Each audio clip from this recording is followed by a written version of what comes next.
See, I really appreciate you taking the time to speak with me today. I was first introduced to your work through Jack Donovan, and I really dig what you Cool. do. One thing in particular is I've never heard anyone speak about style and aesthetics in the same way you do. It's really like opened my eyes to the importance of dressing well. And first off, I want to get the Tanner Guzy backstory. What what events transpired that led you to becoming a men's style coach? Oh man. Here's the thing is I've always been, you could actually say like hypersensitive to my appearance. And that really kind of like came to a head when I was in junior high because I went to a private school where you had to do like the gray slacks, the navy blazer, the rep stripe tie, that whole thing. But I was really involved in like BMX, snowboarding, punk rock. And so I wanted a leather battle jacket with band patches and green Liberty spikes or a red mohawk and like the plaid bondage pants, like the whole thing. And so I had not only two very disparate aesthetics that I was being kind of like forced into one and wanting to go into the other, but both of them were related to two entirely different tribes, different morally, different as far as like how they interact with the world, and also two tribes that were very reliant on aesthetics for membership within that tribe. And so Mhm. it felt like I was completely getting, it's almost like getting tied between two vehicles and getting pulled apart and dealing with this at like 14. And so it really kind of turned me on pretty quickly to this idea of how much my own sense of self, how much other people kind of see and perceive and treat me is really related to this aesthetic component. And so you fast forward a few years from there where I'm able to like dress how I want in high school and then go through kind of college, serve a mission for my church and all of this. And then I start getting into the professional world, and it the way that I'm dressing like as a BMX kid is killing my professional ambitions. Right? Like I was in banking, and nobody's going to take a loan officer seriously if he's got long hair like I do and still like wears, yeah, I mean, I had a suit and tie on, but it looked like I was absolutely being forced to do it. And I just wanted to just ditch the uniform and go ride my bike every day. And it just killed all my credibility. So it started to kill my career. And thankfully I had a manager who like turned me on to that. Anyway, that opened me up to this idea of I need to figure out a way to be able to express my identity, to feel like I'm still being congruent with who I am, but also dress in a way that doesn't undercut the things that I'm trying to accomplish with my life. And so I really started to explore this idea. Eventually I started a blog with it, really just because I wanted to get better at writing. And so I started Masculine Style. That was 10 years ago. And within a few years, started getting some guys that I thought, well, maybe I can, help out with some coaching with this. That led to my working in custom suiting for 4 years, and then I've been doing this now as my one and only full time gig for the last 5 years, and helping guys think about it in this very kind of like identity and communication kind of way, as opposed to what shoes are going to be on trend this upcoming summer. Mhm. No, that's awesome, man. And we have actually you posted something on your Instagram. It was a story, and you just showing pictures from your early 20s, and Uh huh. you were in a ska band at one. Yes, And I that's was. this is extra funny because I was also in a ska punk band at Were some point. you? What'd you Yeah, play? Were I you a I played tromboner? I played guitar. You did. That's awesome. But I never had the discipline to learn an instrument, so I was the lead singer. And yeah. just like every other ska punk band, we were garbage. Our name was ridiculous, Yeah, but it was that's a fun scene. that's pretty funny. And were you involved in music for a while? I was, in fact, a long time in my late high school years and up to maybe I was 23, 24.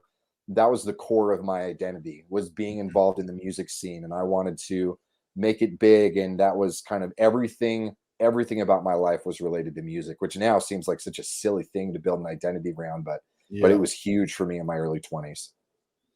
Yeah, I relate to that as well. I was a music producer and toured in a band for 4 years and Oh, like sick. yeah, I tried to make that my thing for a long time. And then Yeah, I was eventually, just a poser. yeah, I don't yeah, like at some point, like I don't know if I was a poser, but I just fell out of love with the culture, and I fell out of love Hmm. with the traveling and the whole scene. Like I'm up here in Canada, and I went to Toronto, and just the people that I was brushing shoulders with, I was like, nah, these aren't the people I want to be.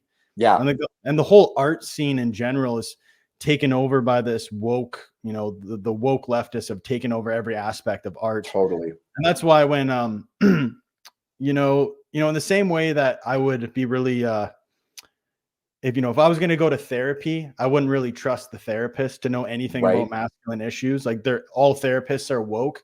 I would have that same sort of cynicism when it would come to, I'm going to go see a men's style coach. Exactly. You know what I'm saying? But then people think like Queer Eye, and that it's going to be this transformation that I'm going to make you look effete and whatever else. And I totally get the aversion to what I do, 100%.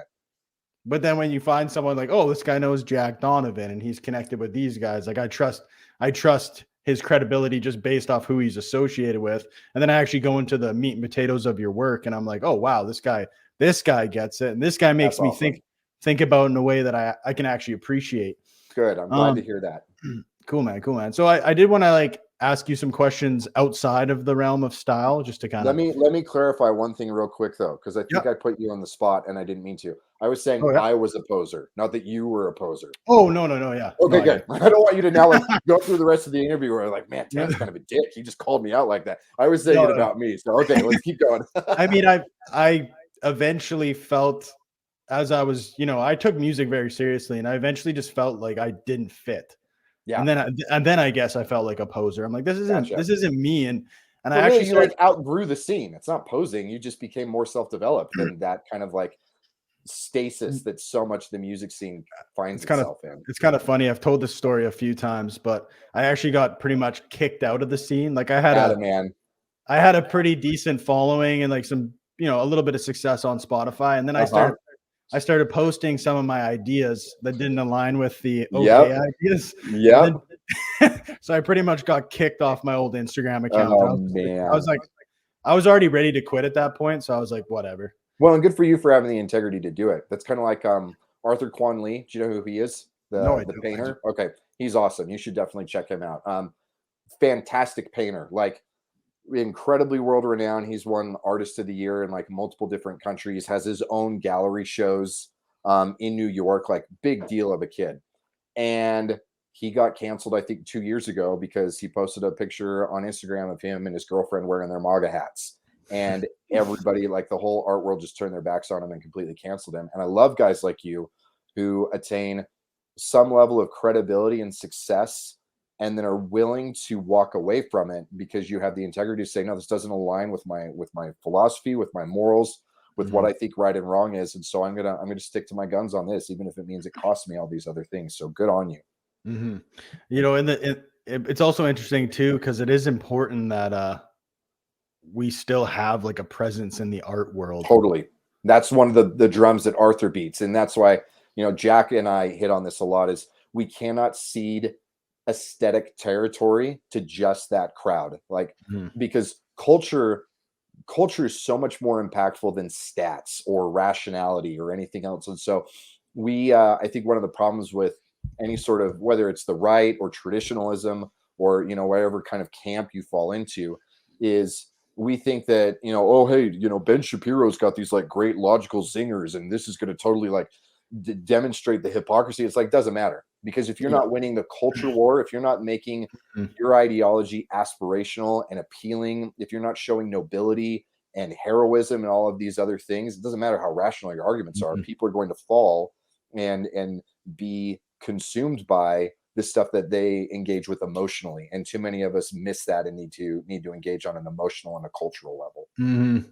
What's interesting too is when I was kind of transitioning out of that, when in my early 20s, I fell for a lot of the not to the same extent as some of these like super social justice warriors, but I definitely fell for a lot of the cultural me too narratives. Like I believed that, like, I don't know, I can't think of anything specifically, but just in general, I thought, like, at one point in my life, I was so out there. I was like, open relationships are probably a good idea. It's just some shit that you fall for. And I was also doing a lot of, like, in my early 20s, I did a lot of psychedelics, which kind of came with the music thing. And, there's a part of me that got value out of psychedelics, but also like people in, there's a reason why those people are very like fluffy. And I actually thought of they just kind of float around. And I actually they're not rooted.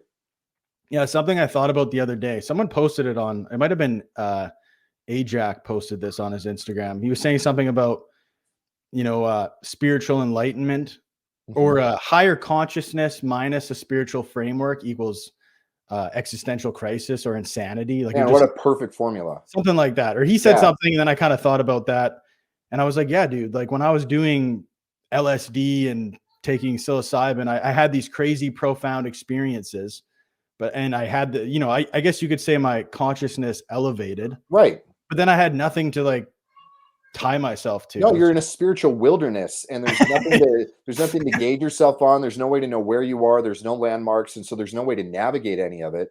And then you just fall in love with being in the wilderness, and that's not what spirituality is supposed to do. It's supposed to elevate us morally. Mhm. Yeah, and where I was going with that is, you get into that spot, and then you think you have all the answers to the universe. Mhm. And then as soon as something actually bad happens in the world, or your girlfriend breaks up with you, or you have to actually like develop yourself in the physical realm, not just in your head. And you're like, wow, I'm actually like nihilistic, and I Yeah. have existential crisis. And but that, it was like when I was going through all that, I felt very artistic. Like I was making all these like, I was making good music at the time. And then when I transitioned into the I kind of got my, Jordan Peterson came into my Uh-huh. life, and I started the classic, like, oh, this is kind of shitty. I'm gonna, put my house in order. Yeah. And I almost like overcorrected to the point where I was just like, art is for losers, like art is, Yep. I got to the point where like I was too orderly. Gotcha. Yeah. And now I'm thinking, well, you know what? Then there's someone like Jack Donovan who puts a big emphasis on art and aesthetics. And Mhm. in his book Fire in the Dark, he talks about that. Like men create great art. Right. Men care what they look like. 100%. And we But need there's, that. yeah, I don't know. That's just something I've been thinking about recently. Good. And yeah, one thing I did want to get into Yeah. Let's go. before we jump into like more of the style question is, like the mainstream mindset around masculinity, fatherhood, and family is usually quite negative. Mhm. Fathers are portrayed as weak, useless dorks, to the point that many men, myself included, have been conditioned to look at fatherhood as a bad thing. Right.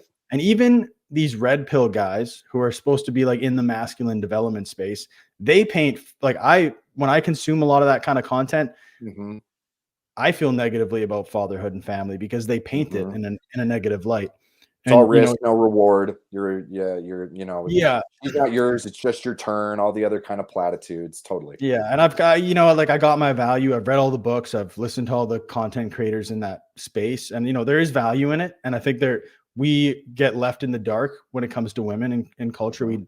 We don't get taught a lot of stuff. So the red pill comes in, and there's my advice to people is like extract the value and leave the rest, because if you stay Yep. there for too long, it's quite toxic.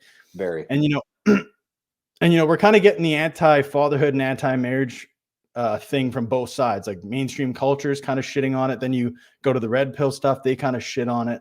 So my question to you is, what advice would you give men who have grown up in this anti-fatherhood, anti-marriage environment? And how do we spit out the black pill that modern culture has dosed us with?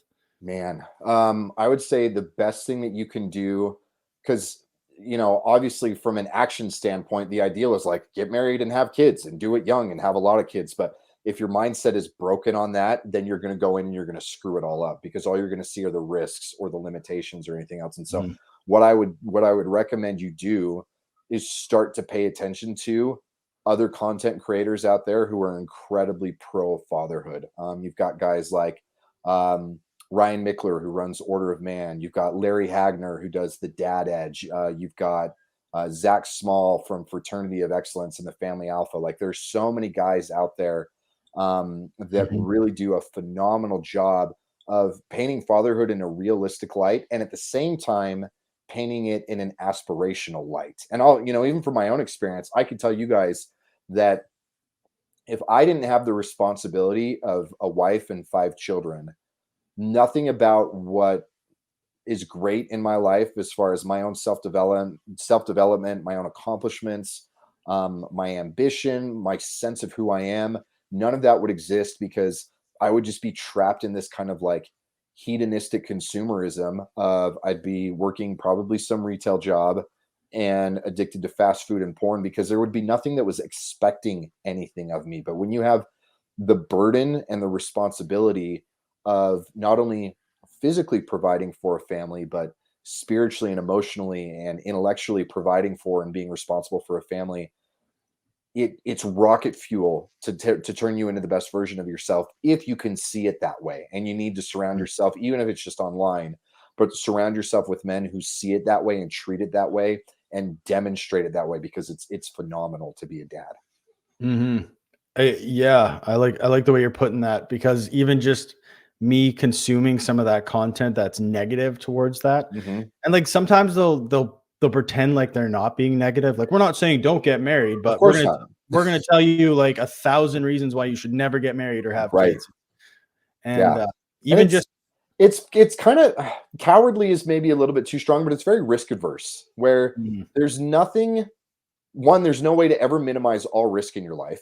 And two, that's no man has, like, masculinity has never been defined as avoiding as much risk as possible. And so it's funny that guys get that when it comes to a physical sense or even a financial sense of, like, be an entrepreneur and take all these risks. But so many of the red pill guys are afraid of that when it comes to a relationship sense, where they want it to be mhm, 100% sure thing before they take the risk. And it never will be, and it never has been. mhm. No, the fear is there for sure, and Totally. a lot of men, it's rational to be cautious for sure. Absolutely. But Absolutely. but yeah, when it comes to other aspects of life, like, you're not going to eliminate risk. So what makes you think you're going to eliminate risk from Yep. this one aspect of life? No, I really appreciate your perspective on that. Another thing I wanted to get into was, oh, actually, let's stay on that topic for a sec. Okay. So you're saying just consume content that is conducive to a positive mindset around fatherhood and marriage. Consuming content is a good place to start, but also interact with these guys and Yeah. find people in real life that love being a dad or that love being a mom, and Mhm, start to change your whole relationship with what your perspective on it is. Find mhm, successful and healthy families, whether that's online or in person. See how well adjusted the kids are. See how great the relationship between husband and wife is. Make that something that doesn't feel like a fairy tale, but see it as the reality that it is mhm, for millions of people, and then mhm. let that be the paradigm shift that you need to start to believe that it's possible for you too. And one thing I want to get into regarding that is, there tends to be this focusing on the train wrecks rather than Mhm. actual healthy relationships. I talked about this with Dr. Sean T. Smith. Yeah.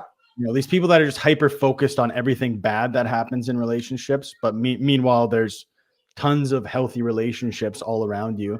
There is also another aspect of that, which is most people do lack a positive role model when it comes to marriages, because Mhm. masculinity is demonized, so we don't really get to see a positive, a complementary balance between masculinity and femininity Right. in the context of a marriage. So that can be a problem too. But yeah, that's the good thing about, like, having an online tribe or finding people that you can aspire to be, Mhm. digital mentors. Totally. So yeah, Totally. Because you get access to something you wouldn't otherwise, and if you can use it to change your perception on things for the better, then do it. absolutely. Yep. Okay, another thing I wanted to get into was, over the years, I've heard a lot of family men use the excuse that they don't have time for the gym. Yeah. The fact that dad bod is a popular term, highlights the accepted norm that, as a guy, you're supposed to lose your edge after Yeah. starting a family, Yeah. which I despise, and is part 100%. and is part of the Garbage. and is part of the problem relating to, not having a positive idea of a father figure. So one thing I wanted to ask you is, what is your take on this, and how has lifting affected your life as a husband and a father? Holy cow. Lifting is, it's one of those things that, and style is this way too, where you don't really realize how impactful it can be until you get some experience with it. And you think it's just going to affect this one thing, like, oh, I'm just going to look better naked, or oh, I'm just going to be able to, like, walk up the stairs without my knees hurting, or it's just this, like, one dimensional benefit that I'm going to get. And then you do it enough and it bleeds into everything. Oh, it just trickles into everything. And so being able to physically exercise, strength training, combat training, endurance training, all of it, if you can, but something to that effect, it just makes you healthier physically. It makes you healthier emotionally. It makes you healthier spiritually and intellectually. And so it makes you better in every way. And so the way that I always think about it, and this is both for men and women. We make it a priority for my wife to be able to do this too. Is, I think it was Abraham Lincoln. I may be totally wrong on this, but I think it was Lincoln who basically said, if you're going to give me 5 hours to cut down a tree, I'm going to spend the first 3 hours sharpening the axe.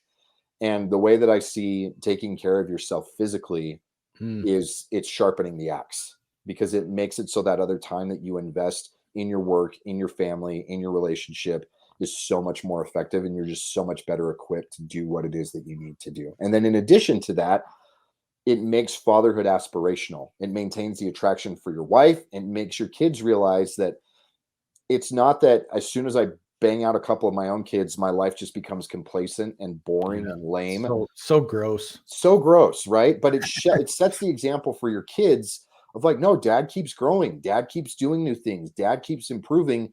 And if Yeah. that's what fatherhood is, then it makes fatherhood more appealing for your sons. And it also makes your daughters more likely to marry good, intentional, growing men, as opposed to just settling for somebody who's like the guy that mom settled for.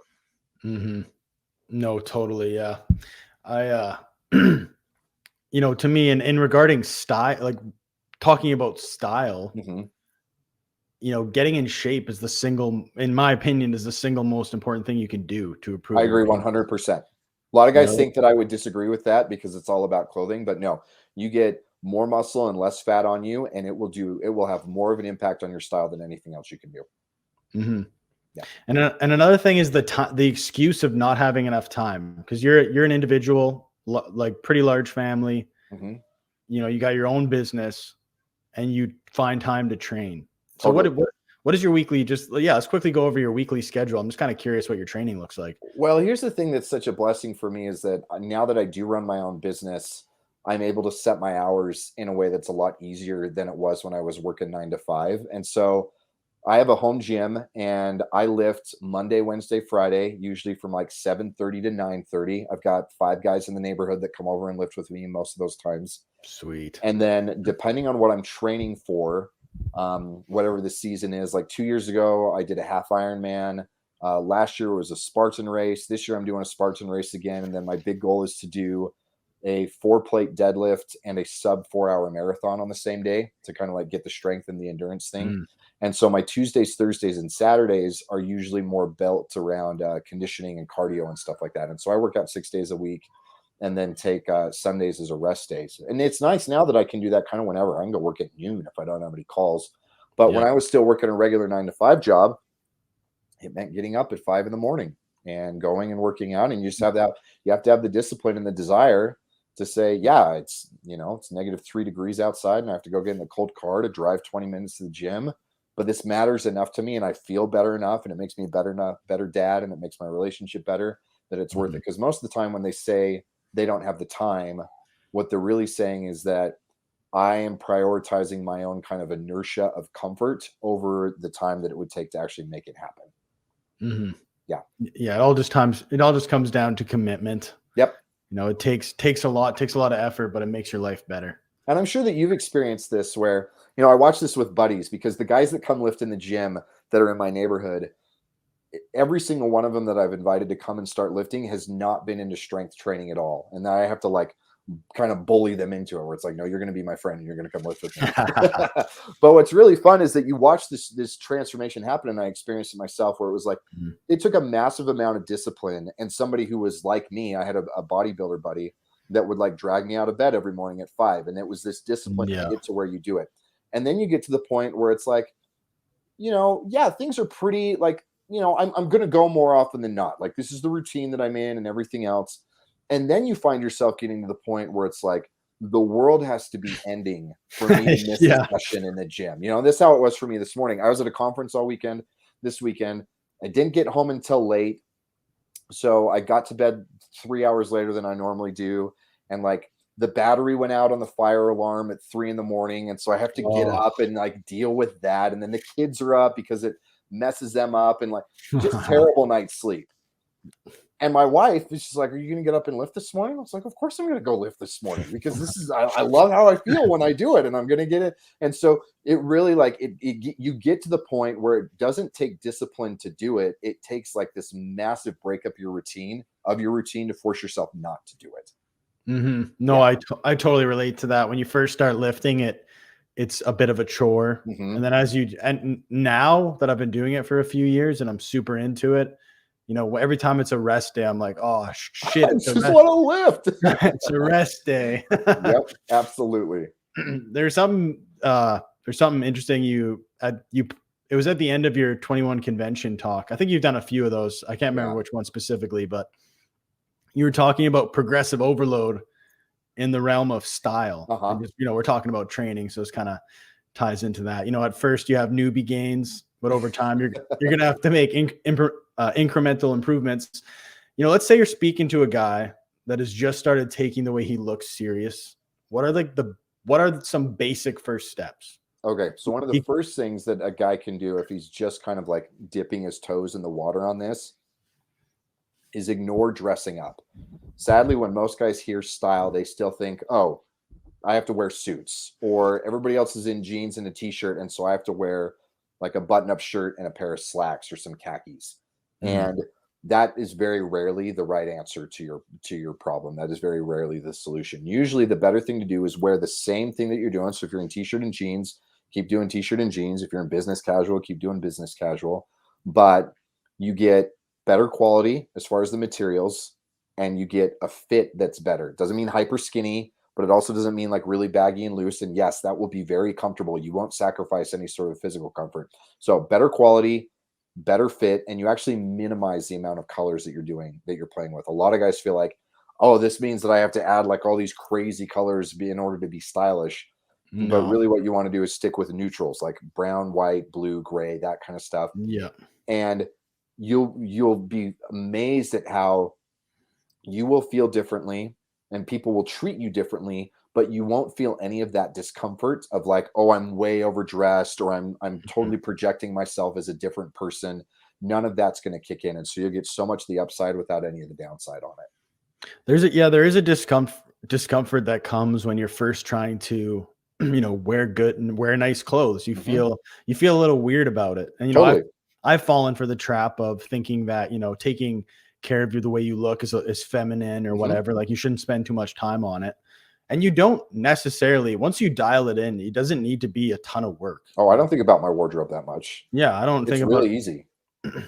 especially when you're using neutral colors, everything kind of is interchangeable. And yeah. And what was I going to say? There's something specific I had in mind.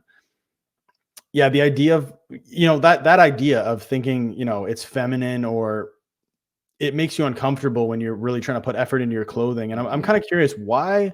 I remember even shopping for clothes. I was really uncomfortable. Like, oh, people are seeing me caring about what I look like. And, you go into the wardrobe. It was uncomfortable to me at first, but now I'm just like, oh, I'm going to go buy some nice stuff. And I'm stoked about it. Yeah, you're all on board, which is awesome. Yeah, because I kind of have like a reason to dress well. I'm like, no, this is like for my mission. Like this is going to help my life in every way. And it's not just some empty, shallow, it's just as important as art is important. Absolutely. How you dress, how you present yourself is, it's like branding for yourself. Like if you're not going to put it'd be like starting a business and having the most ugly graphics. And exactly. Can you imagine buying from a company that their signage looked like it was done in Microsoft Paint? Yeah, it would just ruin what you had to say. And like every book, even let's just talk about people on Instagram. Like the people that you respect have a nice aesthetic. If they're taking really shitty photos, you wouldn't respect them the same way. Right. So once you have that headspace or that mindset, you really don't feel weird about it. And one thing I wanted to ask you is, why do you think that mindset of, real men don't care how you look? That's something you say a lot, or real men, people who say that, sorry. Right. Why is that so prevalent today? Where does it come from, and why is it wrong? So I think there's two components to this.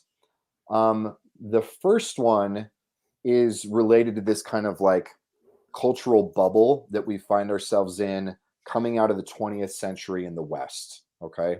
Where if you go at any culture, anywhere in the world, any other point in time in history prior to like the sexual revolution and the baby boomers coming of age in the West, men have always cared immensely about how they look. And in fact, the warrior class, the most masculine men, are the ones who were the most like hyper aware of what their appearance was. And you can go see the way that the Spartans dress versus the samurai versus the eagle and jaguar warriors of the Aztecs. And you can look at all of these ways that men have always cared intimately about how they dress and how it signals things like status or mastery or dignity or self-respect or all these good masculine virtues.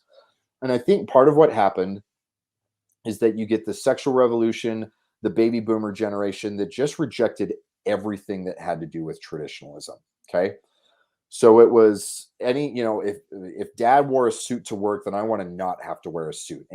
But at the same time, they hadn't taken it far enough that it was a complete rejection of gender or sex and all of these things. And so it was this tie-in of, in order to be a real man, I don't care how I look, especially because then you get into this like rugged individualists like the Clint Eastwood or the John Wayne, and these guys don't care because they're too busy fighting the bad guys and saving the girl to care about how their appearance is, which is ironic because these guys were also very, very concerned with how they dressed and what it looked like. But it kind of creates this persona of that. Mm-hmm.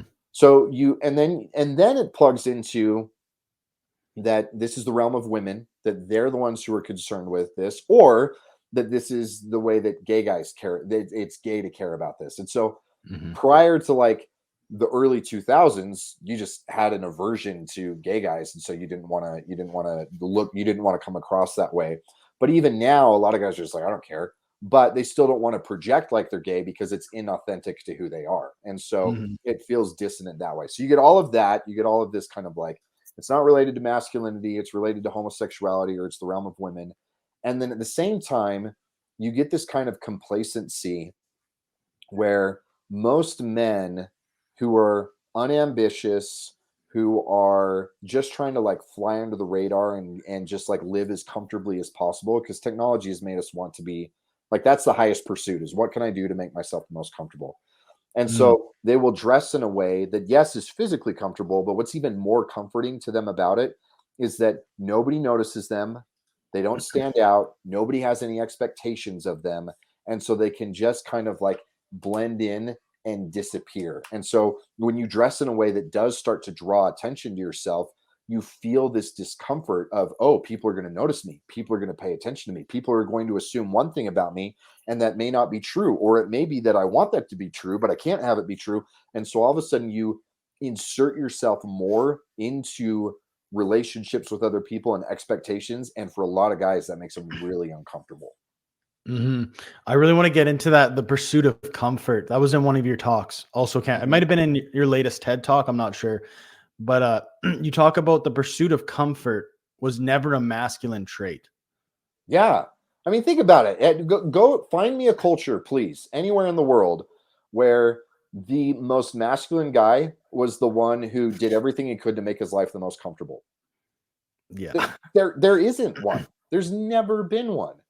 And I think we've really been kind of like, we've bought into this idea, and I get it, where technology sold us on everything was designed to make your life more comfortable. It was, then you can do this, and then you don't have to do that anymore. You can give this up, but we've built comfort, and then especially we've like tied in the moral component of comfort is really authenticity. So it's moral to be authentic and to pursue comfort, and it's immoral to pursue something that isn't comfort, because then you're being inauthentic. So now you have this kind of like moral component to it, and we really do just pursue comfort at the expense of everything else, and it's a totally morally bankrupt pursuit.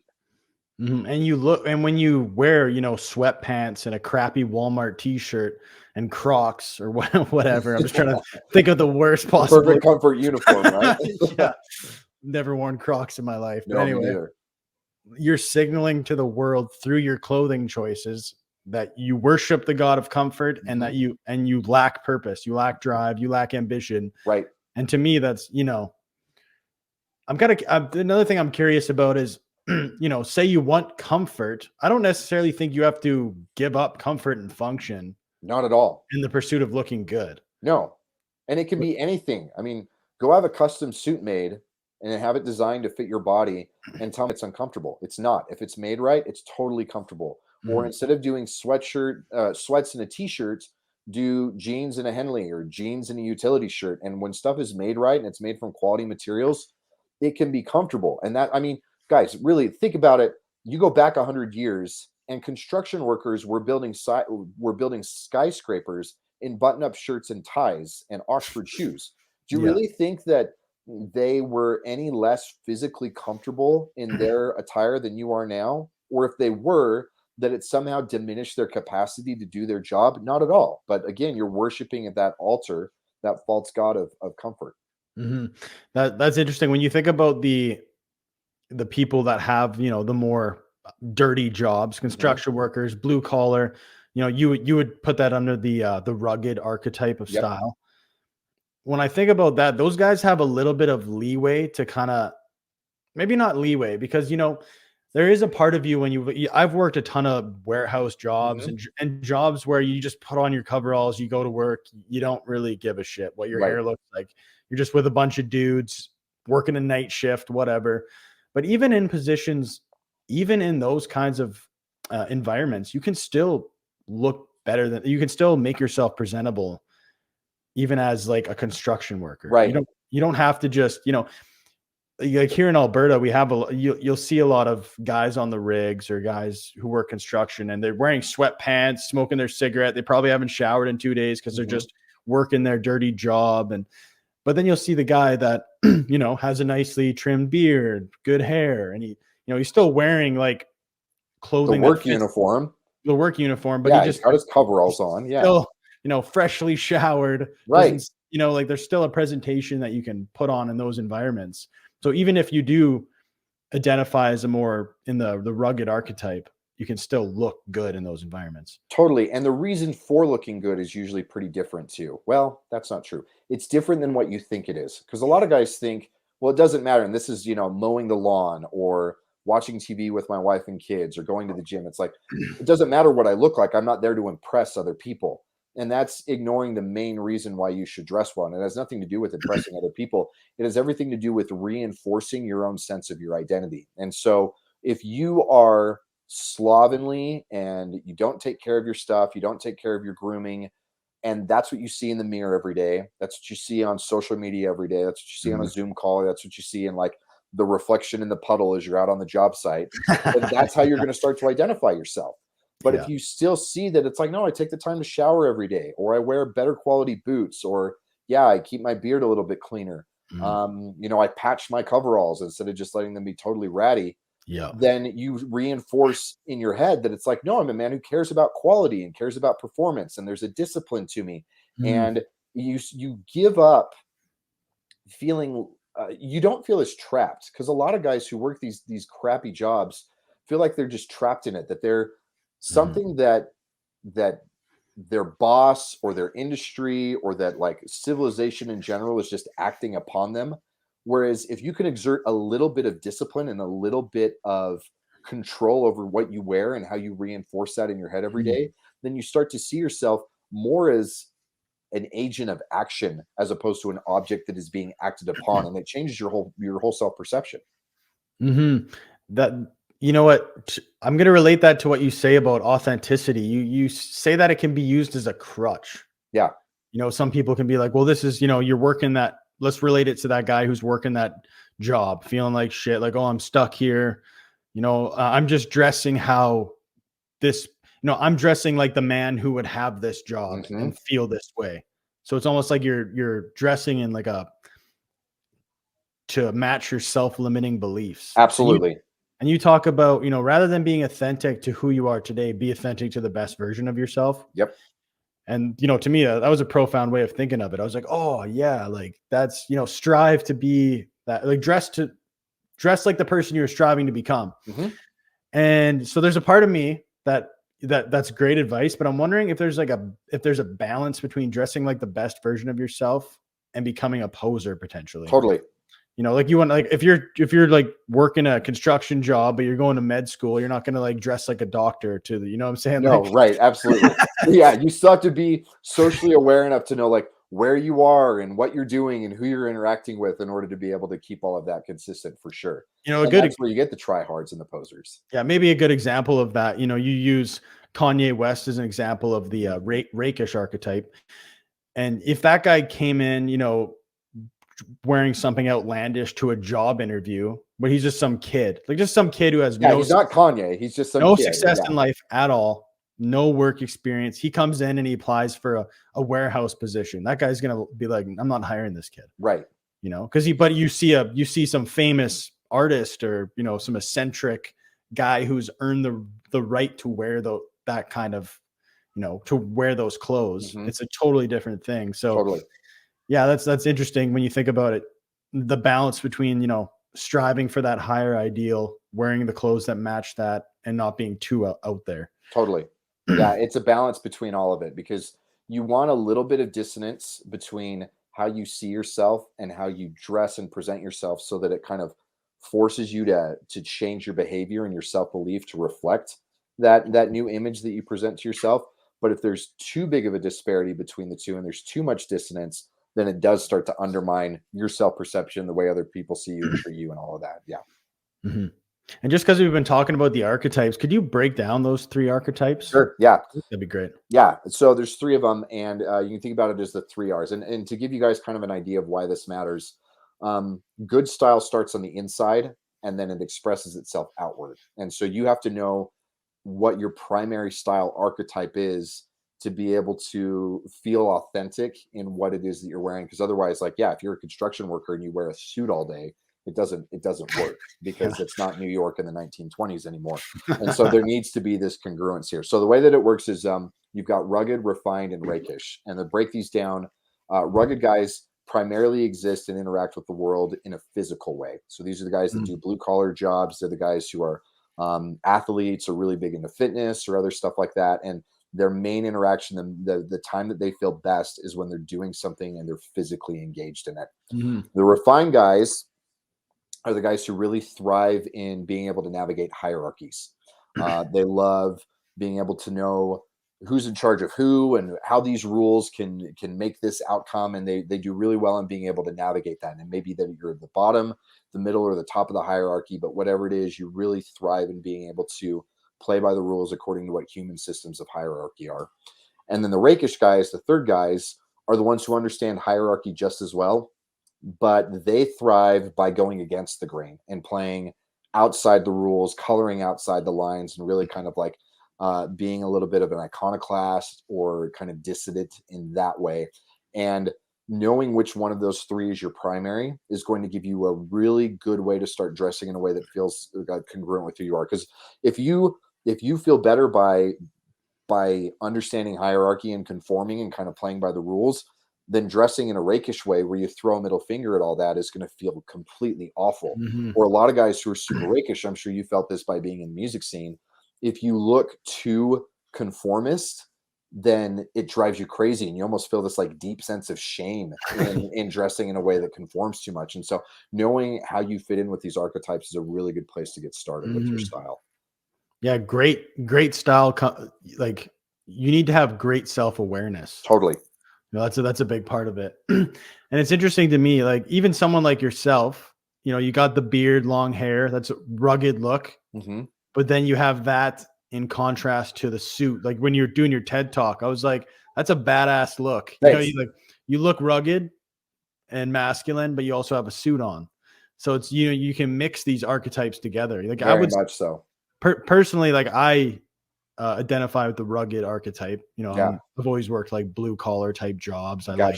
I live in Alberta. I'm, you know, right there you go. Hence the beard and like the texture of the boots, sweater and all that. Yeah, all that kind of stuff. But you know, I'll still wear sweaters like this that are kind of, you know, maybe classically rugged, a little refined, more like that way. refined. And I have a beard. I got a sleeve, like a tattoos, and I kind of like that. You know, the kind of like the you're rugged, but you're still a little refined. Totally. You know? And the cool thing about like mixing all these styles together is, yeah, that's how you make it unique. Absolutely. You don't have to be like, oh, I'm refined and I gotta cover my tattoos and I can't have a beard. And like, no, you can. Then it becomes a stereotype instead of an archetype. It becomes a costume, or you become a cartoon character, because you will primarily find yourself in one of these camps, but you will have elements of all 3 of them. I lean primarily refined, but I am very closely behind that, both rugged and rakish. And so I need to have all 3 elements reflected pretty well within what my style is. And, you know, definitely a lot of components of refinement to you that needs to be brought out, because otherwise you will feel very limited and one-dimensional in how you see yourself. And another way to think about it is, as you know, when I was younger, playing in a punk rock band or Mhm. edgy music producer, I would wear clothes that were more rakish or Totally. more, more punk rock. But as time goes on, I've identified more with with something else, Yeah. and maybe in 10 years from now, if, like, let's say I become very successful with my business and I do this and that, and then I feel like wearing suits all the time is my thing. It's like, oh, I'm a little bit more refined now. And you can But change. yeah, That's a good thing. Your style should evolve as your own sense of self, and as you grow and develop and your life circumstances change, your style should evolve. You shouldn't be dressing the same way now that you did 10 years ago, let alone 20 years ago. mhm. One interesting thing you talk about too is, I would have, if someone had asked me before I listened to your content, like, I would have thought fashion and style are synonymous. Like, Oh, uh-huh. I would have thought those are the same. Like, oh, it's just fashion, it's just style. But can you go into that, like the difference between fashion and style? Sure. Because And I that's don't think that this is actually like an official thing, but this is for me. And it makes sense. yeah. So the way that I treat fashion is, it's a four-letter word. Like, I hate it. I hate everything to do with fashion, because what fashion is it's something that is created by designers or sold to us by men's magazines or pitched to us on runway shows or on Netflix series or anything like that. But it's basically created by somebody else and then sold to us as a way to give you this like consumer identity, that I consume this particular aesthetic, and then my identity is developed as a result of that. And this is the kind of stuff that Chuck Palahniuk was rebelling against when he wrote Fight Club, and he's saying, "You're not your khakis," where it's, my identity is derived from the aesthetic that I consume or that I buy and purchase from somebody else. So that's fashion, and that doesn't work. Mhm. Whereas style is what we already talked about. It's something that starts on the inside, and you know who you are on the inside really well. And then you take the clothes that you wear and the way that you combine them, and then the way that you wear them, you roll this or you button that or whatever else, and you use it as a way to externally communicate to other people around you and to yourself that this is who I am. So fashion starts from the outside to create the Mhm. inside. Style starts from the inside to create the outside. Yeah, that's a great way of looking at it. I like that a lot. Cool. Okay, I wanted to ask you, we're rolling up on the hour mark, and I just wanted to ask you like a few, like, just like specific questions Cool. about style. So, like, first, I'm a beard guy, Okay. and like a few months ago, I guess like a year ago now, I didn't really do much to my beard. Okay. I didn't even comb it. Like, I just kind of like let it be. Hmm. And I'm kind of wondering what now I do, like the boar brush and like really try Yeah. to comb it, use the beard oil, beard butter, all that kind of stuff. What do you do to like max out the aesthetics of your facial hair? So a lot of it is going to be knowing what you want it to be, because guys like you and I that lean more towards some of that rugged component, a big beard, especially because genetically, like, we've got good facial hair, and so it looks good and it works well there. Mhm. If you've got a really scraggly, patchy beard, Yeah, then you may just have to embrace that. Either it's going to look more clean look. patchy, or you're just going to clean shave it and go that way. Um, but there are a couple of universal things. You want your beard to look intentional. And so, one thing that every guy should be doing is trimming up his cheek lines and then Mhm. also his neckline. You don't want it to look like you just have not seen a razor in months or years. You want Mhm. there to be some measure of like a sharp line and some discipline to it, so that it looks like it's happened on purpose, as opposed to, I just can't be bothered to. That's the difference between looking intentional and looking like you're Mhm. homeless. Yeah. One thing I never know where to like shave it down to. Oh, okay. You know what I'm saying? Like the actual line, I guess on the left side here. Like when you do you just go where your beard naturally goes to, or like Basically, yeah. yeah. I I just mean, you kind of can like, get down into like, you go back 15 years ago and you can get like the chin strap that was very intentional that way. With where beards are right now, at least from up top, you want to just do it kind of where you just get rid of whatever the higher points is. So you start with kind of the yeah. lowest common denominator and create the line there. Mhm. On the bottom, the way to figure it out is you open your jaw as wide as possible, because the worst look, especially when guys have shorter beards, is when they like chew or they yawn, and then you see their beard line come up above their jawline where it kind of like pokes Yeah. out. And I so don't you really have want it to be deep enough. And so you open up your jaw as wide as possible. And then you start at where the bottom of that jawbone is. And then you go kind of straight across your neck from there. Mhm.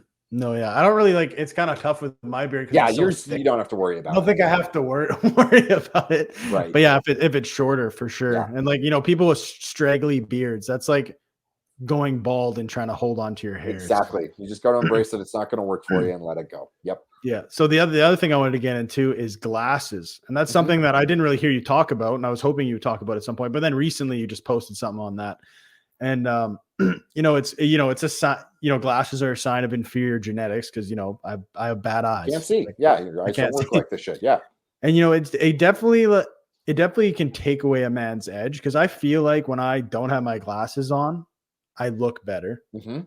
But and I've tried to, I used to have thick frames and then thin frame. I got these thin frames, and now I'm actually going to do laser eye surgery this year Nice. because I'm like, you know what, it's expensive, but it's worth it. It's so worth it. I did it 12 years ago and it was still one of the best things I've ever done. Mhm. Yeah. And but just let's just say people don't want to go down that path, and just for people that have glasses, like I'm still Right. wearing glasses right now. What would you say?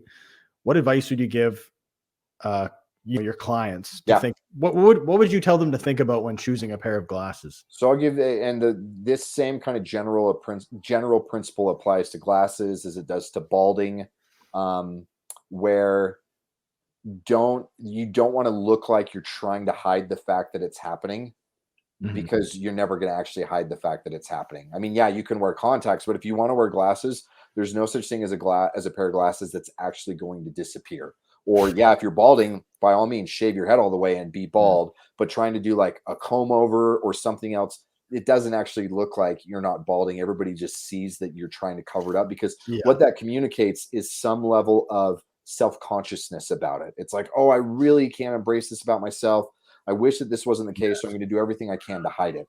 So if you're going to wear glasses, make them bold and in your face. I love that you've got like the gold frames and that it's a shape that we're not used to seeing as often anymore. And so it looks like, yeah, guys, I'm wearing glasses and I'm not going to apologize for it. And Yeah. so you buy a pair that's unapologetic, or you shave your head if you're balding, and you lean into that baldness in a way that's unapologetic. And again, this is assuming you're not going to do LASIK, or you can't like Yeah. do a treatment that's going to fix your hair, but you either fix it or you lean into the aesthetic of it. But this Yeah. middle road stuff doesn't work. And like the thing about it is, like, I wouldn't say I look bad in glasses. I just feel like I look better, and it gives you more something about not having glasses. It is a different vibe. Right. It's always a different vibe. And Totally. even like I've seen pictures of you with glasses, Hmm. but not wearing them, I perceive you in a different way. I wouldn't necessarily say I perceive you negatively But wearing it's glasses, different. but it's different. And Yeah. even like let's just take someone like Jack Donovan. He's Yeah. bald. He's bald. He's got a nice beard, really good looking guy, tattoos, in shape. That's his style. If he put on glasses, I'd be like, what's going on here? In Yeah. fact, It leaned very differently for him. it'd be so different. Totally. It wouldn't work for his thing. But if he had bad eyes, he'd have to wear them, Right. Or or I maybe love he the idea of Jack figuring out a good pair of blue light blockers and how we can make that aesthetic work for him. And that would be, that'd be a fun challenge. Yeah. yeah, you just think of certain people and you're like, I couldn't imagine that guy with glasses. Right. And the whole balding thing, like I do, like my hair is thinning, and I'm there's a part of me that I've actually shaved my head before just to like Uh-huh. see what I look like. I'm like, okay, I can deal with this, Cool. but I feel like I need to get the glasses or get the laser eye surgery. Like if I don't have glasses and I go bald, it'd be a little bit. Well, I think actually, ironically, if you were to, because your beard genetics are so strong, that if you were to embrace being bald with the beard and then have the glasses, that creates a pretty cool, like, multi-dimensional aesthetic to it, Yeah, that I think would actually be a pretty cool edge for you. yeah. I'll experiment. We'll Yeah, see. play we'll with see. it. We'll see how it goes. So we're coming up on the hour mark here. I just want to ask you a few other questions. Cool. When is it an acceptable time to tuck your shirt in? Because this is something that I know you don't like to give like prescriptions, Uh-huh. but I've been watching some of the stuff you've been posting and like the stuff you've been wearing, and I'm like, oh man, tucking your shirt in, especially when you're in a dude who's got a good shape. Hmm. I'm like, that really like adds to the like, if you got a little bit of chub in the belly, you probably don't want to tuck your shirt in. But like even just like I saw like a picture of Sylvester Stallone and when he was in the Yeah. 80s and he was wearing like a t-shirt tucked into jeans, and I was like, that looks badass. Yep. Okay. That's a really good question. There's a couple components to it that I think are going to mean that we're going to see more and more shirts being tucked in. The first one is that you're right. It doesn't look good if you're not in great shape. If you've got a little bit of pudge that hangs out or something, and even I am not right where I want to be. I'm like right on the edge, and it's like, here's this little bit more discipline so I can tuck in my shirts and feel like Stallone does. Yeah.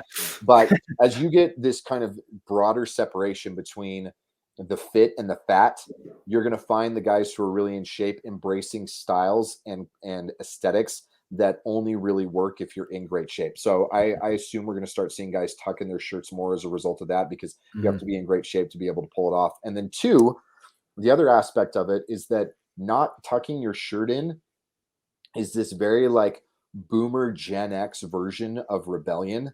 And they're not the rebels anymore. They're the establishment. Yeah. And so it's no longer this like edgy, kind of like breaking with the norm, breaking tradition type of thing. And so this is why I'm seeing lots and lots of younger guys tuck their shirts in, because for them it's actually kind of a middle finger to the fact that dad. Yeah, well, I would say that's kind of untucked. Yeah, that's rebellious now. Like Exactly. tucking my shirt in, I felt kind of weird. I was like, I look good, but no one does this. Right. And There's so a part it's of you stepping that outside that norm. Yeah. So same thing with like shorter shorts versus stuff that's down to your knees, where, sorry guys, Michael Jordan starting that trend in the early 90s. Like, he's a grandpa now. That's not rebellious anymore. Mm-hmm. That's actually another thing. The funny post you made about short supremacy. Yeah. It's so true. When you wear shorts and they're coming down to your knees, it looks bad. It does. Like when I go to the gym, I like have those shorts that like I want to show off my quads. Like Yeah, if I have earned them. Quads are for the gods. Yeah. That's funny. Yeah, it's also tough because sometimes it's hard to find good clothes. Like, do you buy a lot of stuff online? Because you kind of have to try it on. Do you have recommendations? That'd be good for people to know. It always depends on there's too many variables for me to give just like general recommendations on stuff, because a lot of it is going to be what you want your style to be. A lot of it is going to be what works with your build and what doesn't. But the thing about online shopping is that it's a pain at first, because you try a bunch of brands and some stuff doesn't work and you're shipping stuff back. But then the thing that's really, really nice about it is once you get over that hump and you know what works, then you can just buy the same stuff until that company goes out of business. And so it's really easy to know, like, my jeans are from these guys, or my Henleys are from these guys, or my button-up shirts are from these guys. And it makes shopping infinitely easier when you come out on the other side of it. And the stuff is going to look the way that you want it to. It's going to fit the way that you want it to. It's going to cost what you want it to. It's going to be the quality that you want it to be. And so it's worth putting in the effort to find the right brands. Yeah, and in conclusion to like this whole conversation about style, if you know what your archetype is, like what you're looking for, you can just walk into a store and you can immediately like filter out what doesn't work for you. 100%. Same thing with online. It just makes the whole process easier. It removes the decision fatigue. Totally. You don't have to worry about it. And yeah, I think it's constant like vacillating or oscillating. Does this work? Does it not? Like, the decision-making process becomes super simplified. Like, I don't even think guys should need to ask their girlfriends or wives, like, hey, does this look good on me? It's like, no, you should know that.